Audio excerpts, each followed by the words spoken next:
What's up, Interweb? RhyQuinn here, and welcome to my CBL Week 2 game against Aussie and the Sydney Swannas. But there's a little bit of admin to take care of first.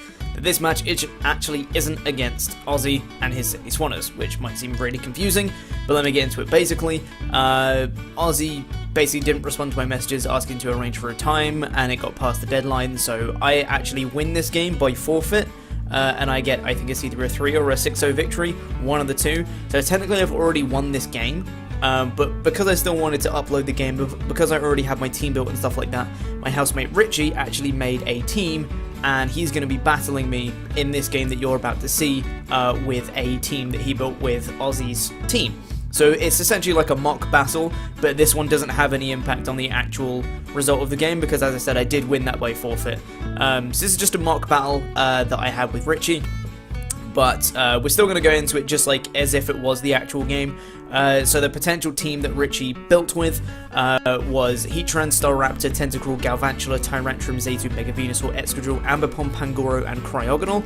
And my team, Nidoqueens Park Rangers, is Tyranitar, Salamence, Tangrowth, Jellicent, Hitmonlee, Raichu, Mega Pidgeot, Reuniclus, Jirachi, Garbodor, and Darmanitan. Now, if you want to know what team I'm bringing, make sure to go down in the description and check out my team builder video that I uploaded yesterday. If you want a more in-depth look into why I brought what I brought.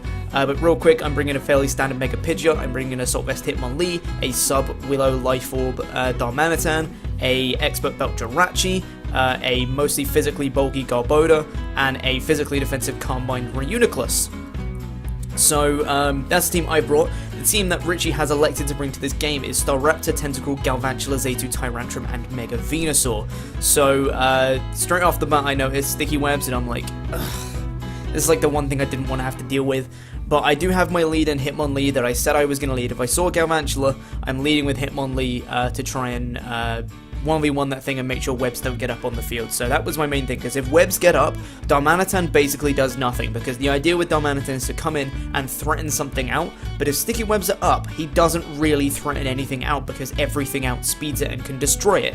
Another thing that's kind of annoying is the fighting coverage on Hitmonlee. He has a really pronounced fighting weakness, but he's only brought one fighting weakness to this game, that being the Tyrantrum.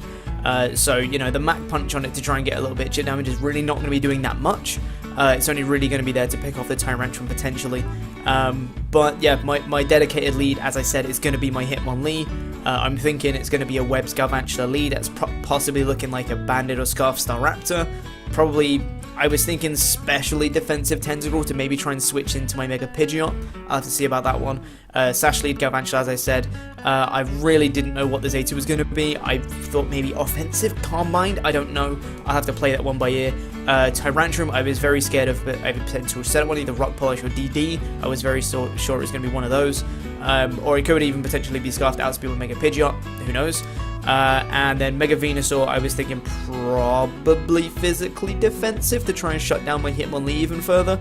I don't know. I'd have to see, but let's get into this game and let's see how things went. So like I said, I'm going to lead with my Hitmonlee, as expected, because I wanted to try and catch the Galvantula, but Richie's going to lead with Tyrantrum. Now, I'm just going to bluff the fact that I'm Scarfed and risk the fact that he's Scarfed and just go for a close combat, because it nearly OHKOs him. As he switches into the Zaytu, I get a crit on it, and it doesn't do that much. Now, I didn't really know what he wanted to do, but I was fearing either the Psychic or the Flying move, so I'm just going to go straight into a safe play, which is my Reuniclus, as he goes for a trick and gives me a choice Specs. So I was a bit annoyed that I can't set up with Calm Mind, but at the end of the day, I now have a Specs Reuniclus, so I'm not too mad about that. He goes for a Foul Play and it does absolutely nothing.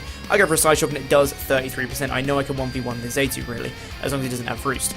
Now he goes into Tyrantrum. This Side Shock's still doing a lot. I would really like to switch things up into Focus Blast right now, but I still know I can take this crunch really comfortably, and I'm going to get off another Side Shock. Now, I know Reuniclus doesn't do that much anymore because I am Specs, so I'm just going to stay in and hopefully I can take the crunch, but unfortunately I can't.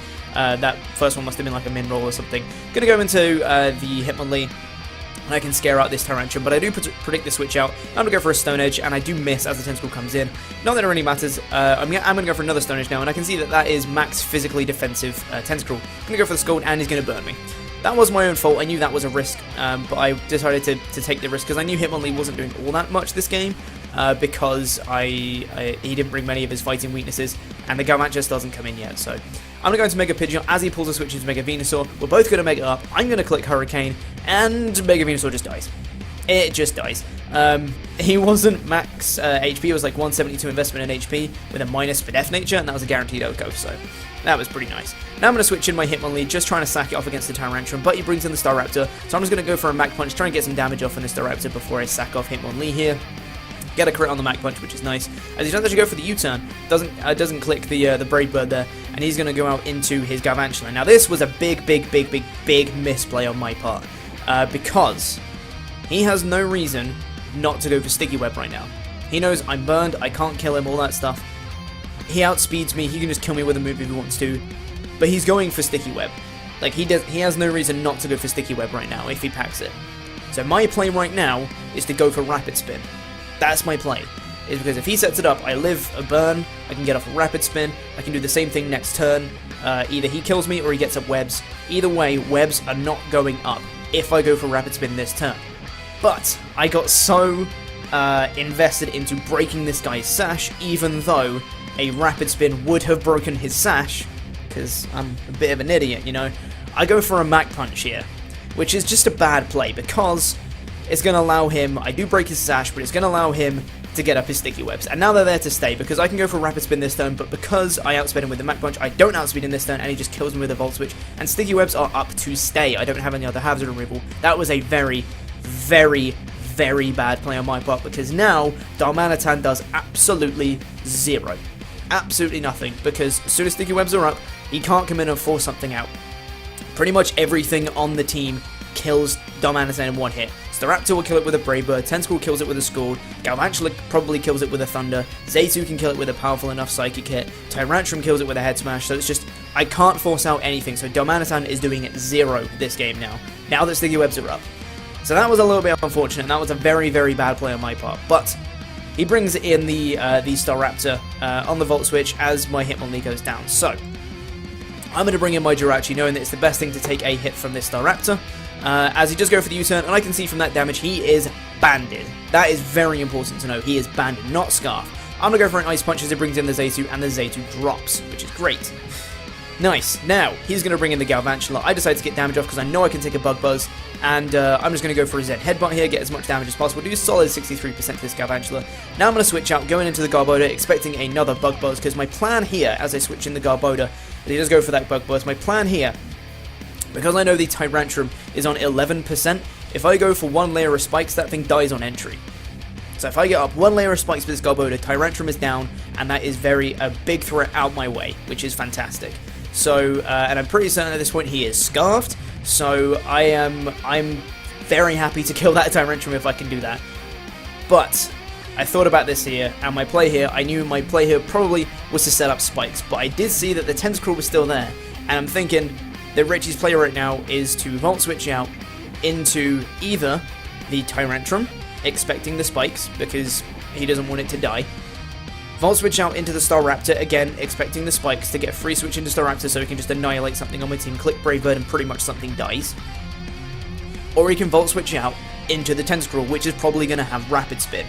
So, anything that happens, really, I know getting rid of Tyrantrum is probably a big priority for me with the Spikes, but he either is going to get rid of them, or he's going to get a free switch into something that I don't want to face.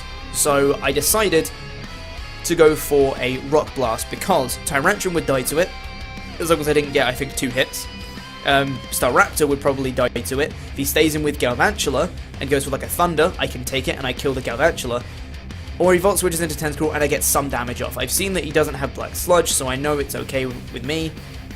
So I opt to go for a Rock Blast on this turn, as he is going to go for the Volt Switch, do a solid amount of damage to me, and he's going to switch out and he's going to go into the Tentacruel. So I could have gone for Spikes there, but he would have, if he packed Rapid Spin, he would have been able to get rid of it.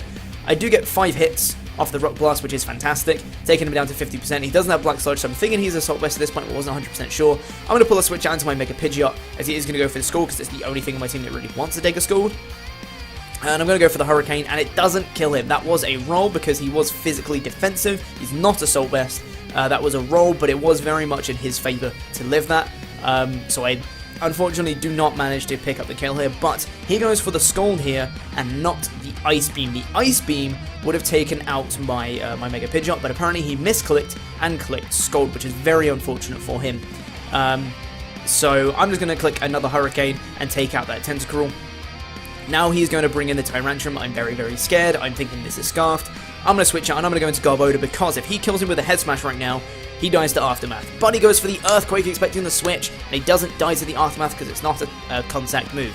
Now I'm going to go back into Mega Pidgeot, and I know if he's Scarfed, he's locked into it, I get a free Hurricane off right now. Switches in the Galvantula, it dies to a Hurricane. That's the third kill for Mega Pidgeot in this game. In comes the Staraptor. I know it's banded. You do not bluff the Scarf when I already know it's banded. Down goes the Staraptor, which is fantastic. Now, last but not least is the Tyrantrum. We still can win at this point. But I outspeed because he's an Adamant Scarf Tyrantrum, not Jolly. And Mega Pidgeot picks off Tyrantrum and cleans up the game with Hurricane. That's 5 kills for Mega Pidgeot in this game. That's a 3-0 victory that we just got against Richie there. So there was definitely some things that could have gone either way in that match there.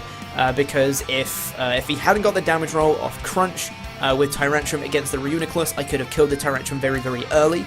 If I'd have gone for Rapid Spin as he set up the Sticky Webs, Darmanitan could have potentially done things against him, because I could have brought it in against someone like the Tentacruel and set up a sub on it as he switched out potentially. Things like that, if he didn't want to die to an Earthquake, for example, and predicted the Earthquake switch in Staraptor, something like that. If Sticky Webs weren't up, you know, Jirachi could have outsped the Tentacruel, the Raptors, things like that. Would have been able to do a bit more. If I'd have gone for Spikes instead of going for the Rock Blast as the Tentacruel came in, then maybe that Tyrantrum would have been dead if he hadn't already been killed by the Reuniclus. If Richie had gone for the Ice Beam over the Scald on the Mega Pidgeot, then it would have died. Maybe I would have lost it. It depends. There's so many back and forth, so many variables that could have gone either way there. It was a very, very close match and one that I really, really enjoyed playing, so thank you, Richie, for stepping in and having this this mock battle with me. But as I said at the start, I do actually win this game by forfeit because my opponent didn't respond in time. So we do either get a 3 or a 6-0 victory, I can't remember. It'll be on the screen regardless. So either way, we're going to be going on to the third match, 1-on-1. And we've got one game left in the division, in the pool play as it were, and we're facing a guy who is undefeated so far. He's 2-0 with a +7 differential, I'm pretty sure. So odds are stacked against us at this point, whether we can finish top 2 in the division or not, but we'll have to see how it goes. So if you enjoyed this match from this week, make sure to leave a like on the video, and make sure to go down in the description as well. You'll find a link to Richie because he's cool people. And if you like my content, you can subscribe, keep up to date with future uploads, and stay tuned for CBL Week 3 that'll be coming very, very soon indeed. Thank you very much for watching, and hopefully I'll see you guys soon. Toodaloo.